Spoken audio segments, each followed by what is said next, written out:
Welcome to Small Business 21st Century, in this special segment called the Wealth Zone University, where we try to discuss and share with you proven business practices that will help you do business in the 21st century and beyond. And you know our motto already, it's change your mind about money so you can change your financial future. And we believe that being in business for yourself can do exactly that. In this segment, we're going to introduce you to someone who I really think you really need to know. And we're going to have a discussion that I think is going to be extremely vibrant. So let's get into it. Wes Sturdivant is a very good friend of mine and an excellent CEO. And Wes has a company called Avad LLC, that's a government contractor. Wes, welcome to the show. Thank you, Don. I appreciate it. Good, good.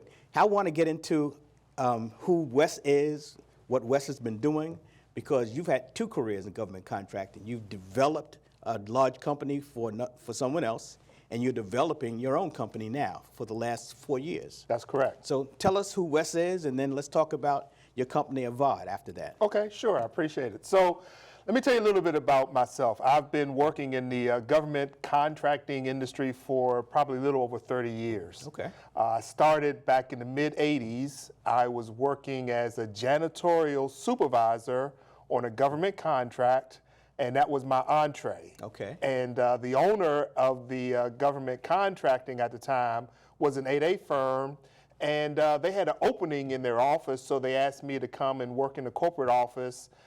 And the owner taught me how to bid government contracts. All right. So that was my beginning. Okay. So from the mid-'80s up until like 2018, I worked for various government contractors. That's all I've done. A number of the companies were 8A firms, and in various stages, beginning, some had graduated from the program. And during that time, I've worked in senior management positions. In 1999, an associate of mine, we started a company from scratch, and we built that company for about a little over 10 years, and that company was acquired by a larger firm, and I went to work with them, and then I started some consulting, and in 2018, I began Avad. Okay. So let me tell you briefly, Avad means to serve. That's what Avad is. So we're a services company. Okay. We provide services in 3 categories: professional services, security services, and facility support services. Those are all the services that I provided during my 30-plus years in working for other companies. Okay, you combine them all. Yep, exactly. So let's talk 2 things. Where did the name Avad come from? I love the name, but where did it come from? Come on, Well, give us your secrets, Wes. Come on. It's unique, and I did something I said I wasn't going to do, meaning use a word that everybody's not familiar with.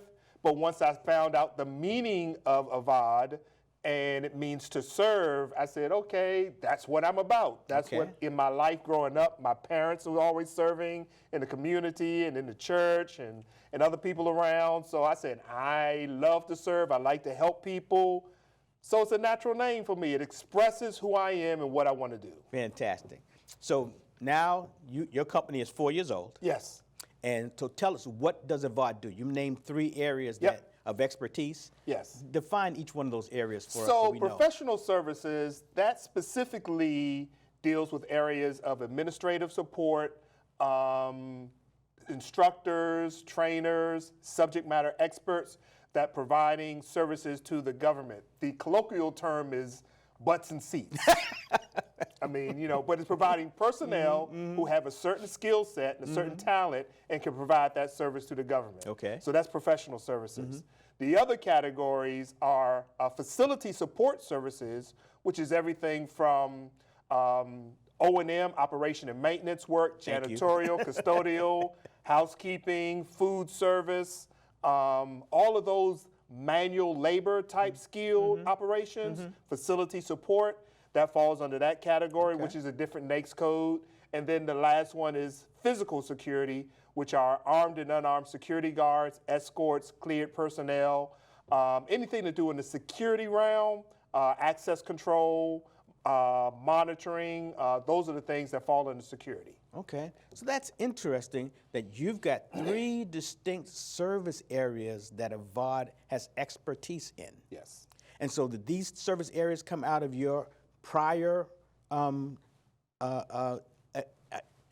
endeavors? Yes, absolutely. All the Okay. companies I worked for over the last 30 years provided either one or all of these services. Okay. So a number of the companies I worked for provided similar portfolios of services, and that's what I know. So when I started the company, I might as well stick in the vein of what I know. So in my area, the common thread is people. We're in the people providing business, service yeah. because it's all people. Butts in the seat. That's right.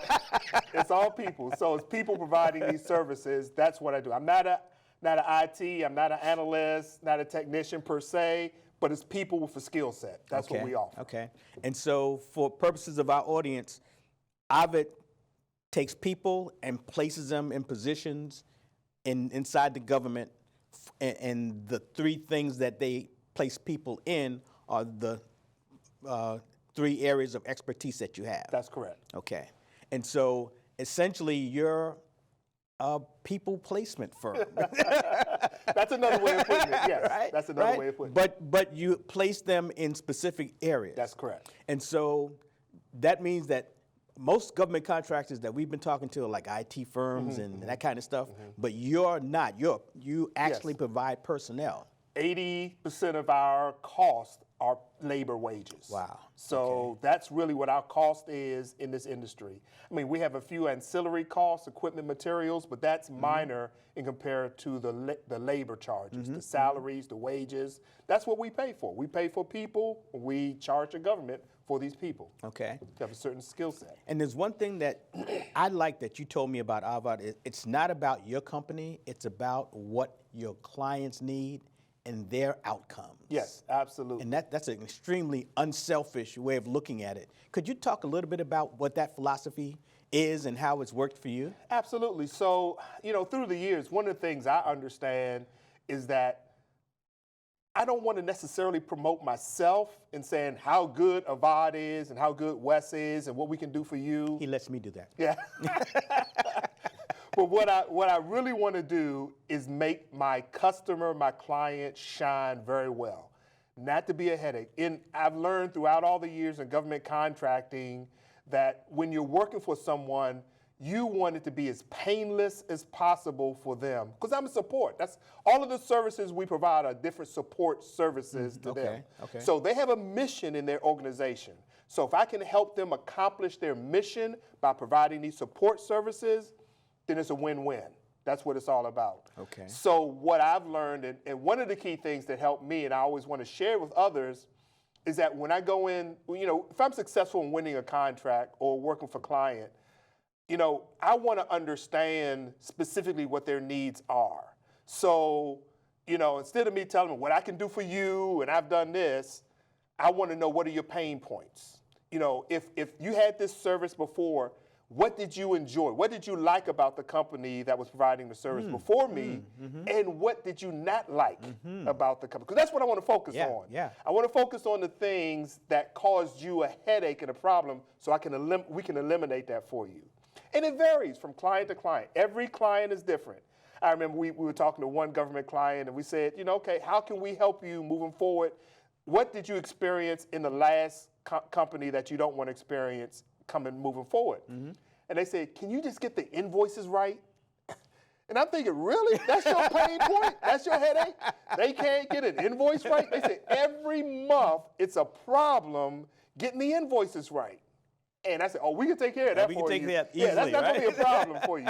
So I always want to understand what's your pain point, what's your issues, and what have you enjoyed well, so we can keep that going well, and then we can make sure that we resolve the issues that you've had. And let's stick on that. It's out of the subject, but invoicing. Yes. When you work as a government contractor, that's the second most important thing that you do. Performing is the first, yeah. but invoicing is the second. Absolutely. And if you invoice incorrectly, I mean, how does that happen? It's hard to believe, but it's an administrative task. And quite honestly, the government has their own method and how you have to invoice. That's them. government contracting. You have to understand that. And if you don't get it right, they're going to kick it back. and that means you're not going to get paid, and the cycle starts all over Yep. again. So it's in your best interest, as well as the government's best interest, to get it right the first time. So you understand what that format is, and make sure you just follow that, and whatever they're asking for, provide it to them. But some companies don't understand how to do that. And that's why Wes and everyone that we bring in government contract advocates that you have to understand and know the government before That's you right. get into it, because everything in the government is specialized. That's right. Right? That's right. Very much so. And so you have, 30 years of experience of building another firm and then being in partnership. Right. But you had to learn all that stuff all along that continuum, right? That's correct. That was my education. Yeah. That was my education. Every time I work for a company, work for a client, I'm learning about the business aspect. And GovCon is a little different than commercial. I mean, they're both good, industries, but government industry is a little different than commercial, and you need to understand what's unique about it. Oh, yeah. And Wes is being kind when he says a little different from commercial. We can't say anything bad about the government. Hi there, government. but it is complex. It's different, yes. It's very complex, and that's why we want you to learn exactly how it's going. In the next segment, I want to get into the fact that you're doing subcontracting. Okay. And that you're growing, so that we can, I want the viewers to kind of take the journey with you. Okay. Because you're at the point where you're just doing well now, but you're going to be doing much better. I know that, because he's my buddy. And so I want them to take the journey with you. So I want to talk about where you are now, Okay. where you were 4 years ago when you started, because when we met, you were just starting that journey. That's correct. And now you're a growth company, and only 4 years into that, so that is great. And so I'd like to talk about that philosophy, okay? Absolutely. And one of the things that I really like about Wes's website is that you talk about everything that you do on your website in plain English. Okay. And that's what so did you develop your website, or did you give them the content for the website? Yeah, I worked on the content Okay. in conjunction with some advisors, obviously people who know web development very well, and then provided the content. And I wanted to come across in a manner that is easy, read and viewed, so that they understand what we offer, and it's relatable. Well, you accomplished that, because many of the government contracting sites that we visit, after we read it, we still don't know what they do. So I don't know how anybody handles that. So Wes and I are going to be back in a couple of minutes. Right now, we're going to take a break so you can learn more about who we are and what we do. And then when we come back, we're going to continue this really comfortable and enlightening conversation that we're having with Wes. Wes Sturdivant, the name of the company is Avad, and Avad means? To serve. To serve. That's it. All right. We'll see you in a couple of seconds, all right? Bye. Hi, everyone. The objective of the Wealth Zone University is to change your mind about money to change your financial future. Hi, I'm your host, Don Moragne. In the Wealth Zone University, my guests and I talk about a wide variety of business, financial, and other worldly topics. We are seeking to both educate and entertain you. We emphasize that the informations and discussions are my opinion, perspectives, and ideas, and those of our guests. We in no way intend to deliver or provide financial, tax, or business advice. You should consult with your tax, accounting, financial, insurance, and legal advisors regarding the impact, application, or pertinence of any topic or opinion that we share on the Wealth Zone University. Thank you for being a part of our audience, and please continue to communicate with us through email and Twitter, because this is your show. Welcome back, and we've been having a scintillating conversation with our government contracting CEO, and we're going to continue it. Wes, your Avad is 4 years old. That's correct. And so right now, you told me that you're subcontracting all of your contracts. That's correct. What is subcontracting? So I am working not directly as a prime contractor to the federal government.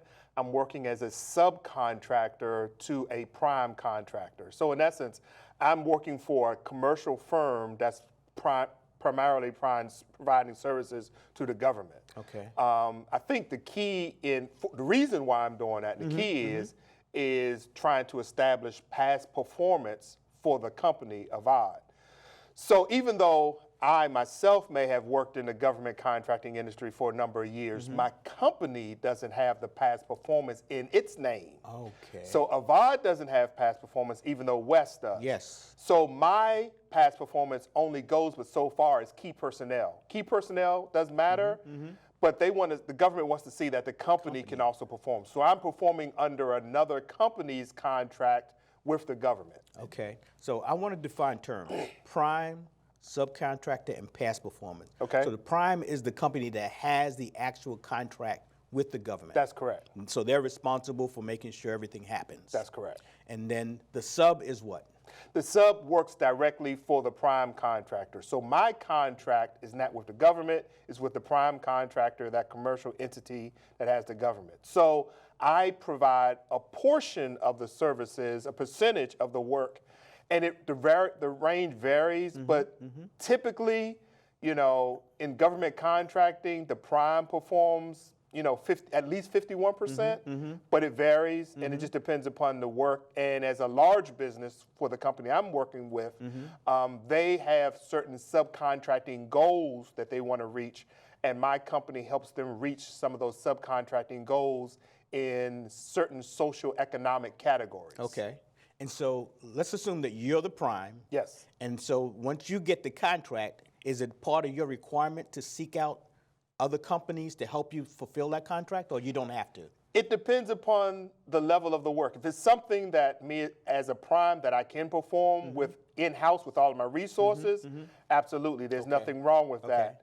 But if it's if it's a large business and you're the prime contractor, typically the government has subcontracting goals that they want you to reach. Okay. So in my case, being a small business, typically the small business does not have those subcontracting goals because we are a small business.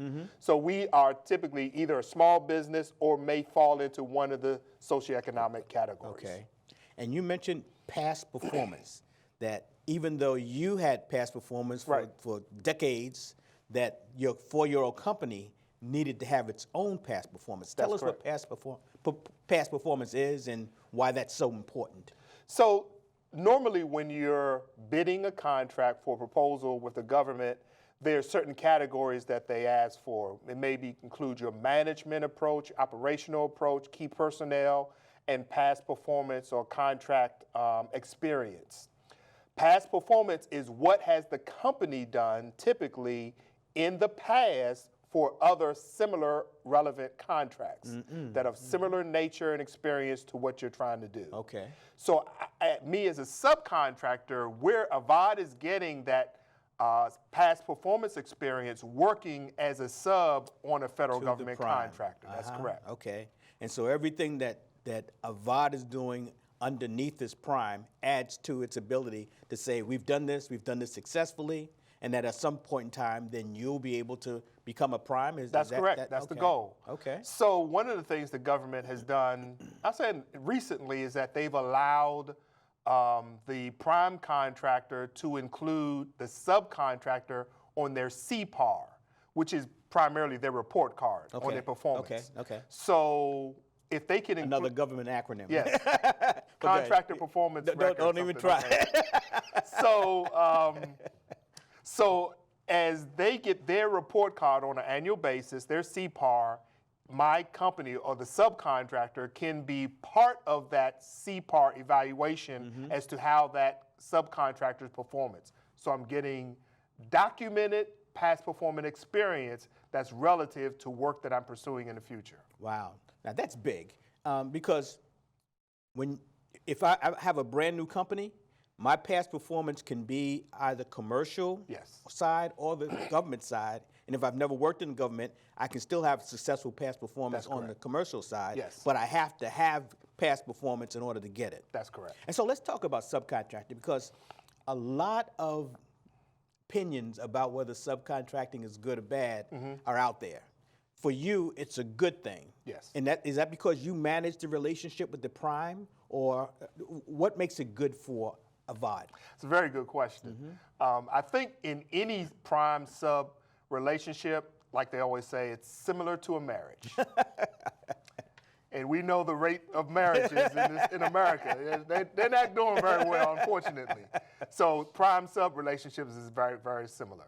So you have to have a good working relationship. And I think that is key with the companies that you're working with, that you have similar values. And in my case, I'm a small business. So when I work with a large business, I want to know what level of support that I can expect and or receive overall when things are good and when things are not good. Okay. So let me give you an example. Yeah, please.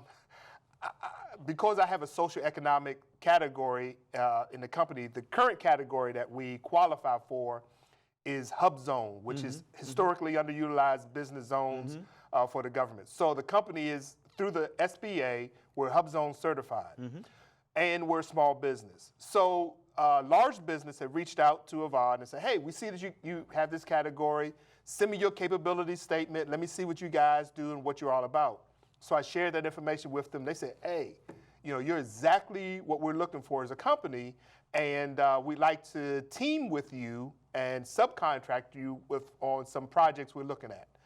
So as we went, we had further discussion. I began asking certain questions of the potential prime contractor, saying, okay, because you're a large business, you can leverage your buying power greater than I can. If I go to a shop or store, I'm going to pay one price. But because you're a large business, you get it at a better rate. So I said, would you pass on those discounts or your rate in purchasing power to me as a small business? And they were like, let me get back to you on that. So I asked a series of questions, to find out about A, B, C, and D. Would they be able to work with me on that? And after we went back and forth for a few weeks, they came back and said, hey, Wes, we've identified another company that we're going to work with. And my thinking is they didn't want an educated company. They wanted someone that they could just check off the block and reach their subcontracting goals, but they really weren't interested in my success. Yes. And I don't want to work with a company that's not interested in Avad's success, because my success means their success. Yes, it's a win-win. It's a win-win. But some companies, no, they just want to check a block. So I think that's the key in identifying and working with other large and prime businesses, that the relationship is mutual, and it's one that both they can gain and the small business can gain. And so that's important, because subcontracting actually means that you have to tell the prime contractor what's good for your company. Correct. Because they probably will not be looking out for your company. That's correct. They're looking out for their contract. That's correct. And so when you go into a discussion with prime, you've already identified the prime, found out about the prime, find out what they do, and then you go in and talk to them? Or how do you establish that relationship? That's a very good question. So in my instance, because I've been around, the whole old head, I won't say OG, but I've been around for a little while. So I've had relationships with other individuals who are in the industry. They know Wes, they know my experience, my background. So I leverage those relationships. That's my intent, to work with people that I know. I'm a known entity to them, and hopefully they're a known entity to me. Like I said, reaching out to someone, or someone reaches out to me that I don't know, I don't know if it's going to work or not. It could, blossom into a good relationship. But to me, the key is working with a known entity. Now, how long it takes for you to develop that relationship, it's over a period of time. But I think that's essential. Just like I referenced before, and like you just said, the prime contractor, sometimes what they'll do is, again, their rates, their insurance rates, and their other overhead rates are cheaper than maybe a smaller business, because I can't even buy insurance. I can't get on the insurance plan, but my insurance is going to cost me a little more than theirs. Of course. But they want me to operate at their rates, and I can't do that. And if they're forcing me to operate at their rates, that's not going to work. Yeah, you're losing the money right away. And so that's important, and extremely important, because while we want to grow, while we want to get the past performance, we don't want it to be a disadvantage to us. Correct. So we have to be educated about the entire process. And so when you talk to a prime, do you investigate that prime? Do you know? know everything about that prime before you walk in, or do you learn it afterwards? Or Well, again, most of the relationships I've worked with, excuse me, are owners that I've known in the past and through the years. So I have some history of working with them prior to us engaging on an activity. But yes, to answer your question, yes, there should be some due diligence that is done, that you understand the history. You need, like anything else, you interview them just like they interview you. Okay. And in that interview process, you want to understand what they are looking for and what you can offer. And does that make sense on both ends? And so I know what I do well. If I'm going to approach a prime, I have to know what they do well and what they're looking for. Correct. And then it's negotiation after that, right? Yes, absolutely. And so Wes is not afraid to negotiate. Oh, no But question. a lot of people are, because they say, well, if I ask for this, they may not want to work with me. Yeah. And that's not one of your problems, right? Yeah. If I don't ask for it, you may not want to work with them, That's right. Okay. Yeah, and so absolutely. that's an extremely important point. But does that come out of your knowledge and background in government contracting, or it just comes out of Wes being an extremely astute business person? Not at all. That comes through years of experience. On the contrary, my early stages, I wouldn't open my mouth and ask for anything. I would just sit back and accept whatever was offered. But I learned the flip side of that: when you don't open your mouth, when you accept just what's provided, and you say yes to everything, and then you find out as you get down the road that this may not work, it's not a good thing. So now I've learned to open my mouth up front and ask some questions. I think it's very important that you ask certain questions and they understand you and you understand them. Wes, this has been a real fantastic thing. The most important thing that has come out of this is that a young company can have some leverage with the larger companies, and we should exercise it. And number two, Wes's and Avad's credo, to be of service. Yes. Did I say that correctly? Yes, that's correct. Okay, to be of service is extremely important, because it's what you do and how well you do it that gives you the past performance that's going to allow you to grow and become a big business. Absolutely. Wes said that we can follow along as he grows his company, and so we absolutely will. And so now you know a company that is doing it real time, and so you can do it. Wes, thank you for coming and hanging out with me. We're going to see this guy again, okay? As for you, keep watching. Remember, change your mind about business to change your financial future. Bye.